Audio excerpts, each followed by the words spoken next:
हाँ तो बच्चों, आज हम गाउस के नियम के अनुप्रयोगों को प्रारंभ करने जा रहे हैं। अपनी किताब में सबसे पहले दे रखा है अनंत रेखीय आवेश के कारण विद्युत क्षेत्र की तीव्रता की गणना। किसके कारण बेटा? अनंत रेखीय आवेश के कारण विद्युत क्षेत्र की तीव्रता की गणना किस प्रकार से करेंगे? अनंत रेखीय आवेश के कारण विद्युत क्षेत्र को निकालने से पहले मैं आपको एक जो पुराने वाली क्लास में बता चुका हूं सतत आवेश वितरण, थोड़ा इसको मैं यहाँ बताऊंगा क्या होता है। आवेश का वितरण तीन प्रकार से किया जाता है। नंबर एक था रेखीय आवेश वितरण, दो था क्षेत्रीय आवेश वितरण और तीसरा था आयतन आवेश वितरण। पहला कौन सा था? रेखीय आवेश वितरण। दूसरा कौन सा था? क्षेत्रीय आवेश वितरण। और तीसरा कौन सा था? आयतन आवेश वितरण। जब आवेश का वितरण या आवेश का बंटवारा रेखा के अनुदेश या लंबाई के अनुदेश किया जाता है तो उसे क्या कहते थे? रेखीय आवेश वितरण। रेखीय आवेश वितरण कहते थे। उसी के अनुसार या रेखीय आवेश वितरण के आधार पर इकाई लंबाई में उपस्थित आवेश की मात्रा क्या कहलाती है? रेखीय आवेश घनत्व। क्या कहलाती है बेटा? रेखीय आवेश घनत्व। रेखीय आवेश घनत्व को लैम्बडा से प्रदर्शित किया जाता था और लैम्बडा का मान क्या आता है? Q/L। लैम्बडा का मान क्या आता है? Q/L। क्योंकि आपको बता रखा है इकाई या एकंक जिसके आगे लगाया जाता है उसका हमेशा क्या देते हैं? भाग। तो क्या कह के चल रहा हूं? इकाई लंबाई में उपस्थित आवेश की मात्रा Q, जो आवेश है इकाई लंबाई L में उपस्थित आवेश की मात्रा Q को क्या कहते हैं? रेखीय आवेश घनत्व। अब यहां यदि मैं Q का मान निकालना चाहूं तो Q का मान क्या हो जाता है? Lambda L। Q का मान क्या हो जाता है? Lambda L। ऐसे क्षेत्रीय आवेश वितरण पर चले तो इकाई क्षेत्रफल में, पहले तो क्षेत्रीय आवेश वितरण क्या होता है? जब आवेश का वितरण क्षेत्रफल के अनुदेश कर दिया जाता तो उसे क्या कहते थे? क्षेत्रीय आवेश वितरण। अब क्षेत्रीय आवेश वितरण कहते थे। अब क्षेत्रीय आवेश वितरण के आधार पर होता था क्षेत्रीय आवेश घनत्व। क्या होता था? क्षेत्रीय आवेश घनत्व। क्षेत्रीय आवेश घनत्व होता है और क्षेत्रीय आवेश घनत्व को सिग्मा से परिभाषित करते हैं। इसका मान क्या होता था? इकाई क्षेत्रफल में उपस्थित आवेश की मात्रा। इकाई क्षेत्रफल में उपस्थित आवेश की मात्रा। तो इकाई क्षेत्रफल में तो भाग किसका लग जाना है? क्षेत्रफल का। और उपस्थित आवेश की मात्रा तो आवेश का मान क्या आ जाना है? Q। तो यहां से यदि मैं Q का मान निकालूं क्या आ गया? Sigma S। यानी कि अपन जब रेखीय आवेश के अनुसार बात करके चलते तो आवेश का मान क्या आता है? लैम्बडा L, रेखीय आवेश घनत्व गुणा लंबाई। दूसरा क्षेत्रीय आवेश घनत्व के अनुसार बात करके चलते हैं तो आवेश Q का मान क्या आता है? सिग्मा S, यानी कि क्षेत्रीय आवेश घनत्व गुणा क्षेत्रफल। और तीसरा आता है आयतन आवेश घनत्व, आयतन आवेश वितरण। तो आयतन आवेश वितरण क्या होता था? जब आवेश का वितरण आयतन में एक समान रूप से कर दिया जाए, समस्त आयतन में एक समान रूप से कर दिया जाए तो उसे क्या कहते थे? आयतन आवेश वितरण। उसी के अनुसार आयतन आवेश घनत्व होता था और वो क्या होता था? इकाई आयतन में उपस्थित आवेश की मात्रा। इकाई आयतन में उपस्थित आवेश की मात्रा क्या कहलाती थी? आयतन आवेश घनत्व। इसको रो से प्रदर्शित करते थे। इकाई आयतन में तो आयतन का क्या दे दिया जाता था? भाग। आयतन का क्या दे दिया जाता था? भाग दे दिया जाता था। और उसमें उपस्थित आवेश की मात्रा, आवेश को क्या लिखते हैं अपन? Q। तो आवेश की मात्रा Q/V का मान क्या आएगा? आयतन आवेश घनत्व के बराबर। यहां से Q का मान निकाले तो क्या आ जाता है? ρV। तो कहने का मतलब मैं अभी जो काम में लेने वाला हूं गाउस के नियम के अनुप्रयोगों में, वो ये तीन काम आएंगे। आवेश का मान, अगर मैं रेखीय आवेश वितरण की बात कर रहा हूं तो आवेश का मान आता है लैम्बडा L। यदि मैं क्षेत्रीय आवेश वितरण की बात कर रहा हूं तो आवेश का मान आता है सिग्मा S। और यदि मैं आयतन आवेश वितरण की बात कर रहा हूं तो आवेश का मान आता है ρV। तो तीन चीज हम पहले क्यों मैंने डिस्क्राइब किए, हालांकि मैं पहले बता चुका हूं पिछले सेशन में पुराने वाली क्लास के अंदर, लेकिन यहां फिर भी एक बार रिपीट कर दूं क्योंकि मैं स्टार्ट करने वाला हूं गाउस के नियम के अनुप्रयोग। और गाउस के नियम के अनुप्रयोगों में आवेश को निर्धारित किया जाएगा और आवेश का निर्धारण किया जाएगा आवेश वितरण के आधार पर। किसके आधार पर किया जाएगा? आवेश वितरण के आधार पर। तो अब यहां हम पहले टॉपिक की ओर चलें और हमारा आज का जो पहला टॉपिक है गाउस के नियम के अनुप्रयोगों में, वह है बेटा गाउस के नियम के अनुप्रयोगों में अनंत रेखीय आवेश के कारण विद्युत क्षेत्र की तीव्रता की गणना। किसके कारण बेटा? अनंत रेखीय आवेश, अनंत रेखीय आवेश के कारण विद्युत क्षेत्र, इतना ही लिख देता हूं, विद्युत क्षेत्र। अनंत रेखीय आवेश के कारण विद्युत क्षेत्र निकालना है या विद्युत क्षेत्र की तीव्रता की गणना करनी है। किस प्रकार से होगी वो देखें। मैं यहां एक चालक तार मान के चल रहा हूं। क्या मान के चल रहा हूं? एक चालक तार। ये मैं एक चालक तार मान के चलूं जिसकी लंबाई L ले लेते हैं। ये कोई चालक तार लिया और चालक तार की लंबाई को क्या ले लिया अपन ने बेटा? L। ये L लंबाई का कोई चालक तार है जिसको Q आवेश दिया जा रहा है। कितना आवेश दिया जा रहा है बेटा? Q आवेश। तो मुझे बताओ, अब ये जो आवेश फैलेगा, ये आवेश कहां फैल जाएगा? चालक तार की सतह पर एक समान रूप से। ये जो आवेश फैलेगा ये कैसे फैलेगा? चालक तार की सतह पर एक समान रूप से फैल जाएगा।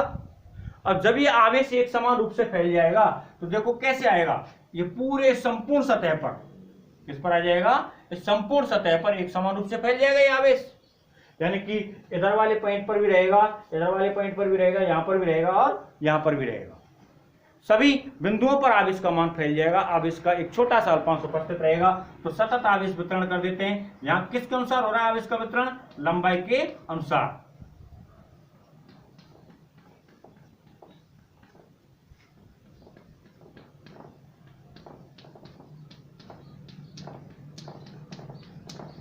तो ये आवेश को बंटवारा कर दिया।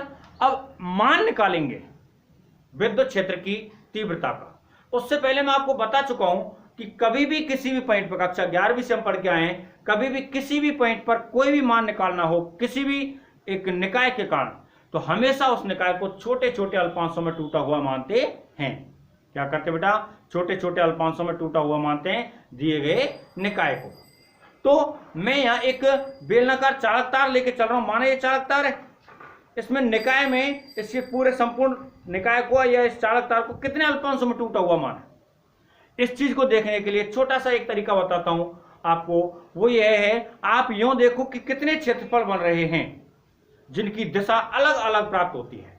जैसे ये चालक तार मान के चला, इस चालक तार में 3 क्षेत्रफल बन रहे हैं। देखो ये चौक है सीधा मेरे हाथ में, 3 क्षेत्रफल बनते हैं। कौन कौन से क्षेत्रफल बनते हैं? एक क्षेत्रफल तो ये हो गया इधर, इसका भाग कहां खुलता है? ऐसे। इसको मैं ऐसे पकड़ रहा हूं यहां पे लंबवत, क्योंकि पिछले चित्र में ये बना रखा है ये। तो ये क्या हो गया? वृत्ताकार भाग हो गया, ये वाला भाग। तो वृत्ताकार भाग कहां खुल रहा है? ये ऊपर। तो इस क्षेत्रफल की दिशा कहां हो गई? ऊपर की तरफ। ऐसे ये नीचे वाला भाग है, यही वृत्ताकार भाग है, इस क्षेत्रफल की दिशा कहां हो जाएगी? नीचे की तरफ। और ये जो बेलनाकार भाग है इसकी दिशा कहां हो जाएगी? ऐसे।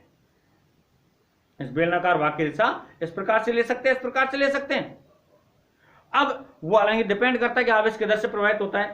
तो 3 अलग अलग क्षेत्रफलों की दिशा हो रही हैं। तो यहां 3 अलग अलग क्षेत्रफल होने का मतलब क्या हो गया कि कितने अल्पांश लिए जाएंगे? 3। यानी फिर से बता रहा हूं, आपको एक चीज नोटिस में रखनी है, और वो नोटिस में क्या रखना है कि आपको ये देखना है दिए गए क्षेत्रफल अपन को कैसे लेने, दिए गए क्षेत्रफलों की दिशा किस प्रकार से निर्धारित की जाती है। अगर वो समान दिशा में है तो अल्पांश 1 लिया जाएगा। एक ही प्रकार का क्षेत्रफल होना चाहिए, एक दिशा में होना चाहिए। दिशा अलग अलग हो तो क्षेत्रफल कितने हो जाएंगे? 2 अल्पांश हो जाएंगे। यानी कि अपन क्षेत्रफल के आधार पर दिए गए बंटवारे को या वितरण को क्षेत्रफल के आधार पर बांटते हैं कि किस प्रकार से कौन से भाग में कितना आवेश जा रहा है, वो किधर जाके खुल रहा है। अब यहां पर आवेश दिया गया 3 भागों में बटेगा, एक ऊपर वाले भाग में जाएगा, एक नीचे वाले भाग में जाएगा और एक बेलनाकार भाग में जाएगा। तो कितने अल्पांश लेके चलने पड़ेंगे? यहाँ 3। कितने अल्पांश लेके चलने पड़ेंगे? 3। मैं 3 अल्पांशों की कल्पना करके चल रहा हूं बेटा। एक अल्पांश में मान लेता हूं ऊपर, ये रहा, इस अल्पांश को ले लेते हैं। दूसरा अल्पांश इसके बेलनाकार सतह का ले लेते हैं और तीसरा अल्पांश यहां ले लेते हैं। 3। ये 3 अल्पांश मान के चला। इस अल्पांश को मैं कह देता हूं कौन सा? S1। इस अल्पांश को क्या कह देते हैं? S2। इस अल्पांश को क्या कह देते हैं? S3। 3 अल्पांश माने S1, S2 और S3, जिन पर क्षेत्रफल हो जाएगा। अब यहां जो विद्युत क्षेत्र आएगा, अभी बेटा चालक तार तो विद्युत क्षेत्र की दिशा वो हमेशा इस प्रकार से रहेगी। कैसे रहेगी? इस प्रकार से। यानी चालक तार ले लें। अब चालक तार को ऐसे लेके अपने हाथ को ऐसे घुमा सकते हैं, तो ये किसकी दिशा हो जाएगी? विद्युत क्षेत्र की दिशा। और जब विद्युत क्षेत्र की दिशा हो जाएगी, विद्युत क्षेत्र तीनों क्षेत्रफलों के लिए कैसा हो जाएगा? ऐसे, इस दिशा में। इधर मान सकता हूं, इस तीर के चिन्ह को मैं बाहर की तरफ भी लगा सकता हूं, क्योंकि अल्पांश कैसे लिया गया है? इस प्रकार से लिया गया इसके चारों को। तो विद्युत क्षेत्र का हो सकता है यहां पर भी हो सकता है, यहां से न्यून निकल के बाहर, यहां से इधर भी हो सकता है, यहां से अंदर की तरफ भी हो सकता है, यहां से इधर भी हो सकता है। तो ये जो विद्युत क्षेत्र है ये समस्त दिशा में हो सकता है, इधर भी हो सकता है, इधर भी हो सकता है, इधर भी हो सकता है, इधर भी हो सकता है। अब इसको कैसे डिनोट करें, किसी भी एक दिशा में लेना पड़ेगा, तो हमने एक दिशा इधर अलॉट कर दी, किसकी, विद्युत क्षेत्र की दिशा। तो यह आ गया विद्युत क्षेत्र की तीव्रता का मान या विद्युत क्षेत्र की तीव्रता की दिशा ई का मान।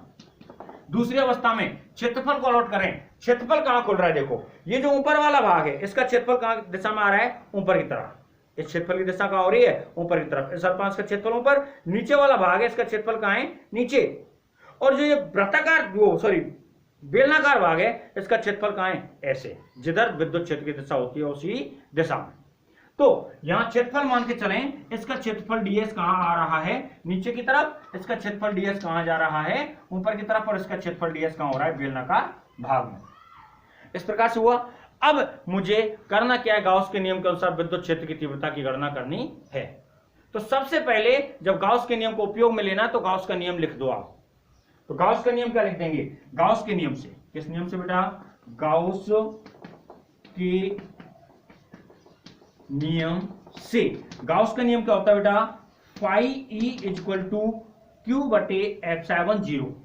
यहां दिए जाने वाला आवेश कितना है, कितनी मात्रा में आवेश दिया जा रहा है, क्यू, कितना आवेश दिया जा रहा है चालक तार को, क्यू। तो क्यू आवेश दिया तो क्यू आवेश चारों तरफ फैल गया, तो अपन ने कुल आवेश का मान क्या लिख दिया, क्यू। भाषा लिखना चाहें तो क्या लिख सकते हैं, माना एक एल लंबाई का चालक तार है, कितनी लंबाई का चालक तार है, एल लंबाई का, जिसे क्यू आवेश दिया जाता है। माना एक एल लंबाई का चालक तार है जिसे कितना आवेश दिया जाता है, क्यू आवेश।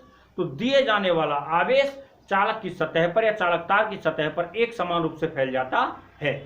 दिए जाने वाला आवेश चालक तार की सतह पर क्या हो जाता है, एक समान रूप से फैल जाता है, जिसके कारण चालक तार के चारों ओर विद्युत क्षेत्र का मान ज्ञात हो जाता है या विद्युत क्षेत्र प्राप्त हो जाता है। इसका मान ज्ञात करने के लिए तीन बंद लूप S1, S2 और S3 की कल्पना करते हैं। किसकी कल्पना करते हैं बेटा, तीन बंद लूप S1, S2 और S3 की कल्पना करते हैं।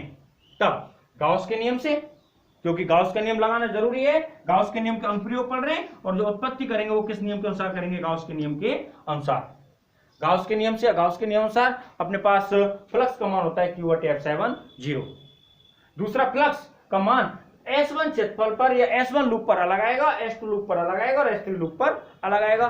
तीनों लूपों पर विद्युत फ्लक्स का मान अलग अलग प्राप्त होगा। तो संपूर्ण चालक तार के कारण कुल फ्लक्स कितना आ जाएगा, S1 के कारण फ्लक्स, S2 के कारण फ्लक्स और S3 के कारण फ्लक्स, तीनों लूपों के फ्लक्स को क्या कर दिया जाए, जोड़ दिया जाए। क्या कर दिया जाए बेटा, जोड़ दिया जाए। तो जोड़ते ही अपने पास मान प्राप्त हो जाएगा। अब इसकी भाषा को लिखना चाहते कैसे लिख पाएंगे, लिख देते हैं यहां S1, S2 और S3 लूप S1, S2 और S3 के कारण उत्पन्न फ्लक्स अलग अलग प्राप्त होता है। तब परिणामी फ्लक्स का मान अध्यारोपण के सिद्धांत से। अध्यारोपण का सिद्धांत हम कक्षा 11वीं से पढ़ते हैं। क्या होता है बेटा, जब कोई भी भौतिक राशि अलग अलग रूपों में प्राप्त हो, कोई भी भौतिक राशि अलग अलग रूपों में प्राप्त हो, यानी कि चाहे वो बल हो, वेग हो, विद्युत क्षेत्र हो, चुंबकीय क्षेत्र हो, कोई भी भौतिक राशि हो, उसके मान अलग अलग प्राप्त हो रहे हैं। कैसे प्राप्त हो रहे हैं, अलग अलग प्राप्त हो रहे हैं। तो परिणामी मान चाहिए। परिणामी मान निकालने के लिए हमें क्या करना होगा, हमेशा दिए गए मानों का योगफल, दिए गए मानों का योगफल। तो दिए गए मानों का योगफल करेंगे, परिणामी का मान प्राप्त हो जाता है। तो यहां मैं लिख देता हूं लूप S1, S2 और S3 के कारण, लूप S1, S2 और S3 के कारण उत्पन्न विद्युत फ्लक्स कैसा आता है, अलग अलग प्राप्त होता है, अलग अलग प्राप्त होता है। तब परिणामी का मान अध्यारोपण से या अध्यारोपण के सिद्धांत से, परिणामी का मान अध्यारोपण से या अध्यारोपण के सिद्धांत से। क्या आएगा परिणामी फ्लक्स का मान, देखो फाई ई का मान, S1 लूप का विद्युत फ्लक्स क्या हो जाएगा, E डॉट ds। कौन से लूप का है, S1 लूप का, प्लस S2 लूप का क्या हो जाएगा, ई dot D S plus S3 loop का क्या हो जाएगा ई dot D S. Equation number क्या कह देते हैं इसको 2। यानी कि पहले समीकरण में इसको हम पहला समीकरण कह के चलेंगे गाउस के नियम वाले को। पहले समीकरण में गाउस का नियम लगाया, उसके अनुसार फ्लक्स का मान ज्ञात कर लिया। कितना आवेश दिया गया था क्यू आवेश, क्यू आवेश के अनुसार फ्लक्स का मान किया गया क्यू बटे एप्सिलॉन 0। दूसरे में जो हमने अलग अलग अल्पांश मान के चले, एक अल्पांश S1 लिया, एक अल्पांश S2 लिया और एक अल्पांश S3 लिया। तीनों अल्पांशों के कारण अलग अलग विद्युत फ्लक्स का मान लेकर के एक साथ उसको जोड़ दिया। तो कुल फ्लक्स का मान एक तो किसके अनुसार आ गया गाउस के नियम के अनुसार, और एक किसके अनुसार आ गया अलग अलग क्षेत्रफल के अनुसार या फ्लक्स की परिभाषा के अनुसार। अब चूंकि ये दोनों फ्लक्स किसके आ रहे हैं, इस चालक तार के कारण या अनंत रेखीय आवेश के कारण प्राप्त हो रहे हैं, तो दोनों फ्लक्सों का मान एक समान होना चाहिए, या एक समान प्राप्त होगा। तो समीकरण 1 व 2 से क्या हो जाएगा, देखो समीकरण 1 व 2 से क्या हो गया, इन तीनों फ्लक्सों का मान इसके बराबर आ जाएगा। तो यहां क्या लिख देते हैं, S1 लूप का E dot D S plus S2 loop का E dot D S plus S3 loop का E dot D S equal to क्या हो जाएगा बेटा, क्यू बटे एप्सिलॉन 0। अब क्या करें, डॉट प्रोडक्ट खोलना है, अदिश गुणनफल खोलना है। और अदिश गुणनफल क्या होता था, ध्यान से देखें, ए डॉट बी बराबर क्या होता था, ए बी कॉस थीटा। क्या होता था बेटा, ए डॉट बी बराबर ए बी कॉस थीटा। तो ए की जगह पे क्या है, यहां पे ई और बी की जगह पे क्या है, डी एस। तो क्या खुल जाएगा, E D S cos theta, E D S cos theta और E D S cos theta, तीनों लूपों का अलग अलग खुल जाएगा। तो यहां किस प्रकार से लिख देंगे इसको, इसको लिखा जाएगा S1 लूप पर E D S cos theta plus S2 loop पर E D S cos theta plus S3 loop पर E D S cos theta equal to क्या हो गया, क्यू बटे एप्सिलॉन 0।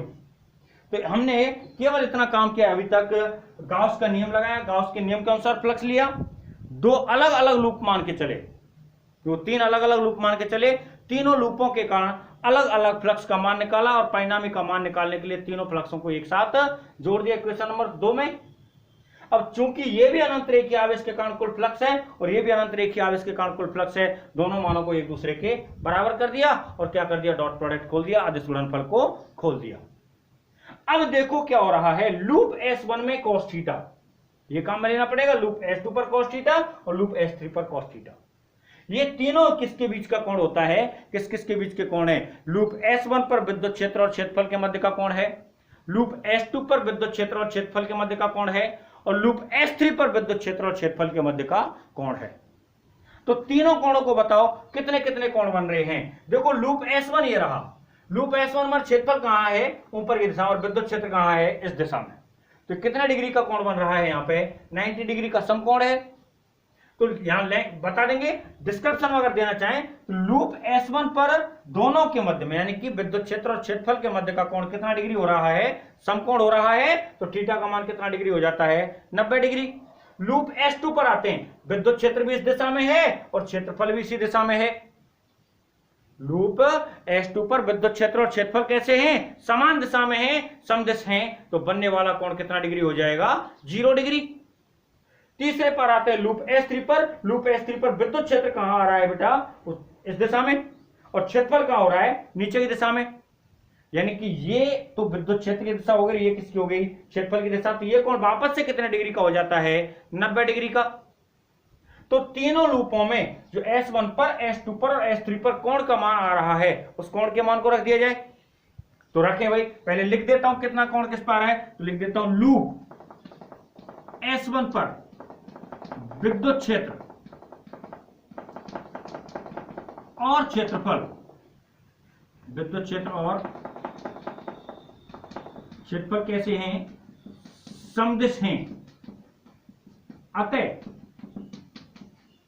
तो सॉरी समदिश नहीं है बेटा, लूप S1 पर तो कैसे हैं, लंबवत हैं, लूप S1 पर कैसे हैं, लंबवत हैं। अतः थीटा बराबर कितना डिग्री हो जाता है, 90 डिग्री।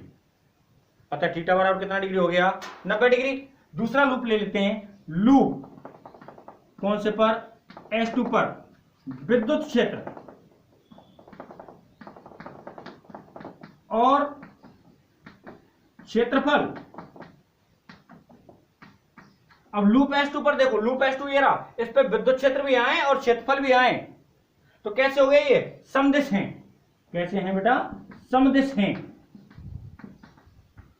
अतः थीटा बराबर क्या हो गया? 0 डिग्री। और तीसरा लिख देता हूं, लूप कौन सा बन रहा है अपने पास? S3 लूप ये रहा, इसमें क्षेत्रफल नीचे की तरफ है और अपने पास विद्युत क्षेत्र इस दिशा में है, तो दोनों के मध्य का कोण कितना हो गया? 90 डिग्री। तो लिख देते हैं लूप S3 पर विद्युत क्षेत्र और क्षेत्रफल कैसे हैं बेटा? लंबवत हैं। अतः थीटा बराबर कितना हो गया? 90 डिग्री। यानी कि लूप S1 में जो थीटा का मान है वो कितना रखा जाना है? 90 डिग्री। लूप S2 में थीटा का मान कितना रखा जाना है? 0 डिग्री। और लूप S3 में थीटा का मान कितना रखा जाना है? 90 डिग्री। तो तीनों के अलग अलग मान यहां दे रखे हैं, तीनों के अलग अलग मान लिख देते हैं, जो भी मान आएगा देखेंगे। तो अपन पहले वाले लूप पर चलते हैं, S1 पर।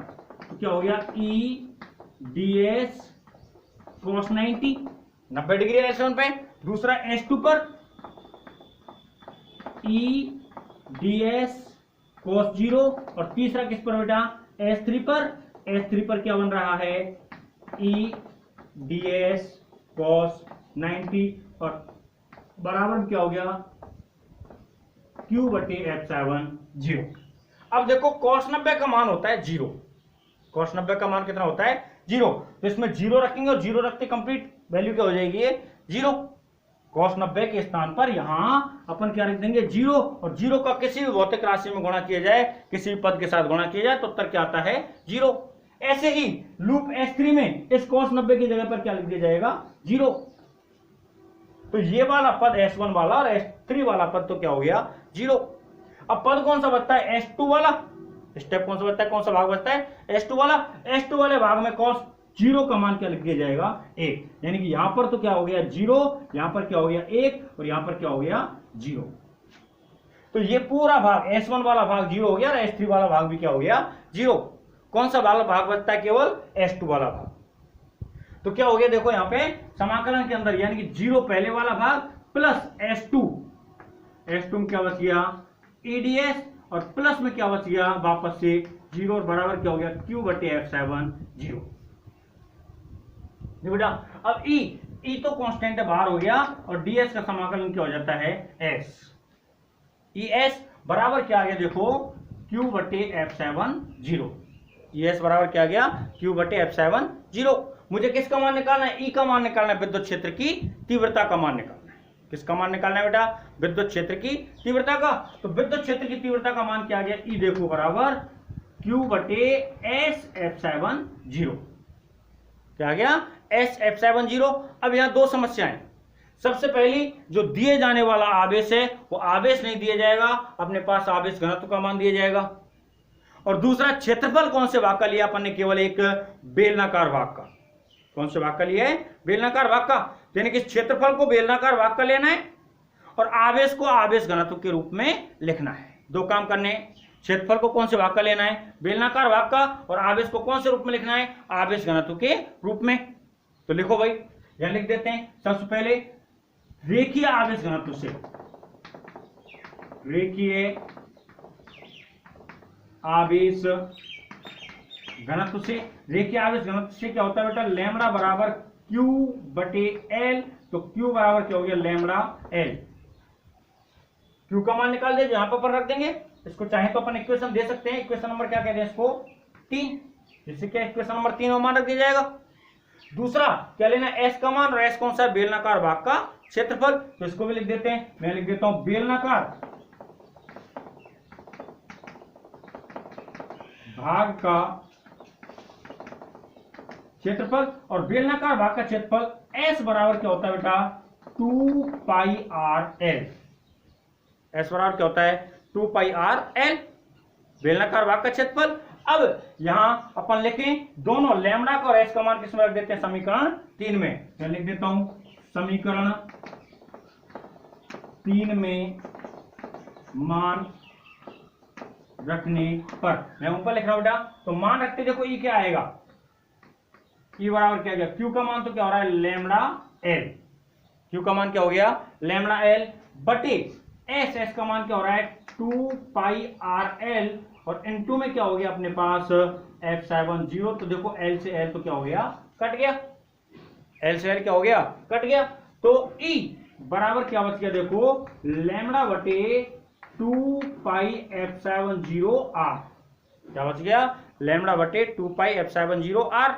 अब मैं थोड़ा सा काम कर देता, अगर मैं 2 का ऊपर नीचे गुणा कर दूं तो ये क्या हो जाएगा 4 पाई F70, क्या हो जाएगा 4 पाई F70, जिससे कि अपन 1 बटे 4 पाई F70 1 बटे 4 पाई F70 को क्या लिख सकते हैं के, क्या लिख देंगे बेटा के, तो मैं ऊपर नीचे गुणा कर देता हूं 2 का, तो ई बराबर क्या हो गया देखो, ई बराबर हो गया 2 लैम्डा बटे 4 पाई F70 इनटू में आर। अभी 4 पाई F70 बटे का ये किसकी जगह में आ जाएगा के में, तो ई का मान क्या हो जाएगा अपने पास 2 के लैम्डा बटे आर, ई का मान क्या हो जाएगा 2 के लैम्डा बटे आर। ये विद्युत क्षेत्र की तीव्रता का मान होता है अनंत रेखीय आवेश के कारण, विद्युत क्षेत्र की तीव्रता का मान होता है किसके कारण अनंत रेखीय आवेश के कारण। अब यदि मैं इसे सदिश रूप में लिखना चाहूं, नीचे लिख देता हूं सदिश रूप में, कौन से रूप में बेटा सदिश रूप में, तो सदिश रूप में क्या आ जाएगा देखो वेक्टर लग जाएगा, तो ई पे सदिश का चिन्ह लग जाएगा, और दूसरी तरफ क्या हो गया ये 2 के लैम्डा बटे आर, और इनटू क्या हो जाएगा आर कैप, सदिश रूप में इस प्रकार से आ जाएगा। अब तो यहां ये विद्युत क्षेत्र की तीव्रता की गणना होती है अनंत रेखीय आवेश के कारण। वापस से पूरे डेरिवेशन को एक बार बता रहा हूं क्या होगा कैसे होगा। मैं सबसे पहले एक बेलनाकार चालक तार की कल्पना करके चल रहा हूं, जिसकी लंबाई कितनी दे रखी है अपने को L, ये कोई एक L लंबाई का बेलनाकार चालक तार अपन ने लिया है, इसे Q आवेश दिया जाएगा, तो दिए जाने वाला आवेश चालक तार की सतह पर एक समान रूप से फैल जाता है। क्या हो जाता है बेटा चालक तार की सतह पर एक समान रूप से फैल जाता है। तो अब जब किसी पदार्थ पर या किसी पदार्थ की सतह पर आवेश फैल गया, तो आवेश के कारण वहां विद्युत क्षेत्र की तीव्रता भी उत्पन्न हो जाएगी। क्या उत्पन्न हो जाएगी बेटा विद्युत क्षेत्र की तीव्रता, और विद्युत क्षेत्र की तीव्रता है उसका मान निकालना है, मान निकालने के लिए अल्पांश लेने पड़ते हैं। क्या लेने पड़ते हैं अल्पांश, तो 3 अल्पांश S1 S2 और S3 की कल्पना करते हैं। किसकी कल्पना करते हैं 3 अल्पांश S1 S2 और S3 की। तो अब अगर यहां लिखना पड़े तो लिखेंगे कैसे, लिखेंगे बेटा माना L लंबाई का एक चालक तार है, जो दे रखा है, जिसे Q आवेश दिया जाता है। कितना आवेश दिया जाता है Q आवेश, तो दिए जाने वाला आवेश चालक की सतह पर एक समान रूप से फैल जाता है। दिए जाने वाला आवेश चालक की सतह पर एक समान रूप से फैल जाता है। ये चालक तार की सतह पर फैल चुका है, एक समान रूप से फैल जाता है, जिसका मान ज्ञात करने के लिए 3 बंद लूप या बंद पृष्ठ S1 S2 और S3 की कल्पना करते हैं। यहां मैंने सबसे पहले S1 लिया है, दूसरे पे S2 लिया और तीसरे पे क्या लिया है S3। S1 S2 और S3 की कल्पना करते हैं। तब गाउस के नियम से, गाउस का नियम क्यों लगाना है, क्योंकि गाउस के नियम के द्वारा ही विद्युत क्षेत्र की तीव्रता की गणना करनी है। तो गाउस के नियम से गाउस का नियम लगा दिया सबसे पहले। अब देखो 3 अलग अलग क्षेत्रफल लेके चले, 3 अलग अलग लूप लेके चले, तो तीनों लूपों के कारण विद्युत फ्लक्स का मान अलग अलग प्राप्त होता है। और कक्षा 11वीं से लेकर अब तक कई बार आपको बताया गया है कि अलग अलग मान प्राप्त हो तो उनका परिणाम ही हमेशा अध्यारोपण से लिखा जाता है, या उनका परिणाम हमेशा योगफल से प्राप्त किया जाता है। तो परिणामी का मान किससे निकालेंगे अध्यारोपण के सिद्धांत से, तो वो भाषा लिख दी गई है। लूप S1 S2 और S3 के कारण प्राप्त विद्युत फ्लक्स कैसे होते हैं, अलग अलग प्राप्त होता है, अलग अलग होते हैं। तब परिणामी का मान अध्यारोपण के सिद्धांत से, तो 3 अलग अलग फ्लक्स निकाले। S1 का फ्लक्स हो गया E डॉट ds, S2 का फ्लक्स हो गया E डॉट ds और S3 का फ्लक्स हो गया E डॉट ds। तीनों के अलग अलग फ्लक्स निकाले और तीनों का योगफल करते कुल फ्लक्स का मान आ गया। इसको इक्वेशन नंबर क्या कह देते हैं 2।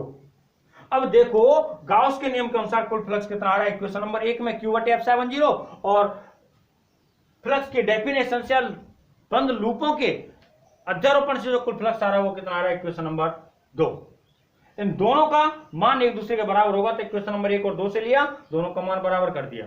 अब यहां क्या कर सकते हैं, हम कुछ नहीं कर सकते, केवल एक काम कर सकते हैं कि डॉट प्रोडक्ट को खोल सकते हैं, अदिश गुणनफल को खोल सकते हैं। तो केवल हमने कुछ नहीं किया, उस अदिश गुणनफल को क्या किया है खोल दिया। EDS cos theta, EDS cos theta और EDS cos थीटा। यहाँ ये जो थीटा बन रहा है ये लूप S1 पर विद्युत क्षेत्र और क्षेत्रफल के मध्य का कोण है, ये कोण थीटा है, ये विद्युत क्षेत्र और क्षेत्रफल के मध्य का कोण है कौन से लूप पर, S2 लूप पर, और ये जो कोण है ये विद्युत क्षेत्र और क्षेत्रफल का मध्य का कोण है कौन से लूप पर, S3 लूप पर। तो तीनों के कारण हमने अलग अलग डिस्क्रिप्शन लिए और अलग अलग बातों को बताया और तीनों के कारण खोल के यहाँ पर बना दिया। अब तीनों के जो कोण बन रहे हैं, कोणों के मान को हम अलग अलग लिख देते हैं। थीटा का मान पहले पर कितना आ रहा है, दूसरे पर कितना आ रहा है और तीसरे पर कितना आ रहा है। पहले लूप पर हम देख रहे हैं कि बनने वाला कोण कितना डिग्री प्राप्त हो रहा है, 90 डिग्री। दूसरे पर देख रहे हैं बनने वाला कोण कितना आ रहा है, 0 डिग्री, और तीसरे पर बनने वाला कोण कितना आ रहा है, 90 डिग्री। तो तीनों को अलग अलग लिख दिया। S1 लूप पर दोनों लंबवत है तो थीटा बराबर 90 डिग्री, S2 लूप पर दोनों समदेश है तो थीटा बराबर 0 डिग्री, और S3 लूप पर दोनों फिर से लंबवत हैं तो थीटा बराबर कितना हो गया, 90 डिग्री। तीनों कोणों के मान रख दिए, पहले वाले लूप में 90 डिग्री, दूसरे वाले में 0 डिग्री और तीसरे वाले में 90 डिग्री। अब cos 90 का मान क्या होता है बेटा, 0, और cos 0 का मान क्या होता है, 1। तो 90 डिग्री वाले स्थान पर cos 90 की जगह पे क्या लिख दिया जाएगा, 0, cos 0 की जगह पे क्या लिख दिया जाएगा, 1, और cos 90 की जगह पे क्या लिख दिया जाएगा, 0। तो जिस पद पर 0 लिख दिया गया उसमें गुणा हो रहा है, और गुणा होते उत्तर क्या हो जाएगा, 0। उत्तर क्या आ जाएगा, 0। तो पहले तीनों लूपों में तो उत्तर क्या आ चुका है, 0। और पहले दोनों में, पहले में और तीसरे में। दूसरे में cos 0 का मान क्या हो गया, 1, तो केवल ये बात बचेगा, पहले का 0, तीसरे का 0, दूसरा वाला भाग बच गया। E अचर राशि से बाहर हो जाती है और ds का समाकलन क्या हो जाता है, s। s कौन से भाग का आ रहा है, इस बेलनाकार भाग का क्षेत्रफल है। किस भाग का है, इस बेलनाकार भाग का क्षेत्रफल है। तो हमने सीधा सीधा लिखा, मुझे विद्युत क्षेत्र की तीव्रता निकालनी थी, तो E बराबर क्या हो गया, Q/F7 0। अब समस्या यहां से आगे यह है कि अपने पास ना तो आवेश दिया जाएगा ना इस पृष्ठ का क्षेत्रफल, हमारे को जो दिया जाएगा वो रेखीय आवेश घनत्व दिया जाएगा, क्योंकि अनंत रेखीय आवेश लेके चल रहा हूं, और जो रेखीय आवेश है वो रेखीय आवेश, सॉरी अनंत रेखीय आवेश है वो रेखीय आवेश घनत्व के अनुसार फैलता है। तो यहां हमने ये मान लिया रेखीय आवेश घनत्व के अनुसार, तो Q बराबर लैम्डा बराबर Q/L, दोनों के मान को हटाना है तो Q/L, तो Q बराबर क्या हो गया, λL, और बेलनाकार भाग का क्षेत्रफल क्या होता है, 2πRL। 2πRL मान रखे, और मान रखते यहाँ पे मान रखे, तो सबसे पहले Q की जगह पे λL हो गया, और S की जगह क्या है, 2πRL इंटू में F70। L से L कट गया, और मैं F70 को थोड़ा सा आगे लिख देता हूं। अब क्या है बेटा कि 2πF70 का अलग अलग मान रखने के बजाय अपन K का मान सीधा सबको पता होता है, तो अपन इसको K बनाने के लिए 2 का ऊपर करना देते हैं गुणा, और 2 का नीचे कर देते हैं, तो 2 दूनी कितना हो गया, 4। तो 2 के लैम्डा बटे कितना आ जाता है, R। सदिश रूप में लिखना चाहे तो यह मान प्राप्त हो जाता है। सदिश रूप में लिखने के लिए आपको बता रखा है, कुछ भी आपको नहीं करना है। करना क्या है, फिर आपको सीधा सा काम करना होता है। वो क्या काम होता है कि एक तो जो भौतिक राशि LHS और RHS में, LHS में तो वेक्टर का चिन्ह लगा दो, तीर का चिन्ह लगा दो, और RHS में इकाई सदिश का गुणा कर दो। इस प्रकार से सदिश रूप प्राप्त हो जाता।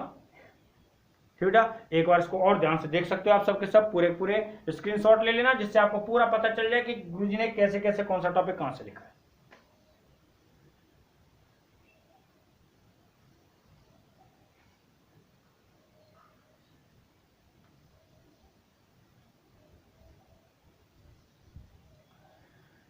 हाँ, गाउस के नियम के अनुप्रयोगों में से एक अनुप्रयोग 4 नंबर का आता है, क्योंकि आपको पहले बता चुका हूं चैप्टर नंबर 1, 2, 3, 4 में से 4 नंबर का एक क्वेश्चन आएगा, जो अथवा वाला आता है और वाला आता है।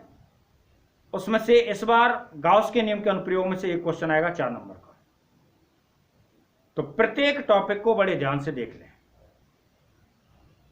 और फिर से, अब जैसे बहुत से बच्चे अभी भी मेरे चैनल पे आते हैं, सर हमें उस ग्रुप में जोड़ दो, तो सीधा सा बेटा एक तरीका है, मेरे चैनल को आप सब्सक्राइब करो, और जैसे वहां पे आता है ना विक्रम चौधरी फिजिक्स, उस पर क्लिक करेंगे, ऊपर अपना वीडियो चल रहा होता है, यहाँ पे लिखा होता है विक्रम चौधरी फिजिक्स। उस पर क्लिक करते ही जितने भी वीडियो मेरे अपलोड है ना, वो सब उसमें नीचे तक आ जाते हैं। पहले वीडियो से 3-4 वीडियो आएंगे, उसके बाद नीचे की तरफ तीर का निशान लगा रहेगा। यहाँ जैसे मान लो यहाँ से अपन ने चलाया था 1, 2, 3, 4, यहाँ तक वीडियो आ गया, फिर तीर का निशान है यहाँ, उस पर क्लिक करेंगे, फिर 3, 4, 5 और आ जाएंगे, फिर उस पर करेंगे, तो इस प्रकार से बिल्कुल नीचे जो मेरा वीडियो आएगा वो मेरा पहला वीडियो होता है। आप उसको देखते चलें। जिन बच्चों को चैप्टर नंबर 1 छूट रखा है वो उस चैप्टर को फिर से पढ़ना प्रारंभ करें। पहला टॉपिक एक साथ लेंगे, एक टॉपिक पहले चैप्टर का, एक टॉपिक दूसरे चैप्टर का, धीरे धीरे कवर हो जाएगा। ठीक बेटा, आज के लिए इतना ही काफी है।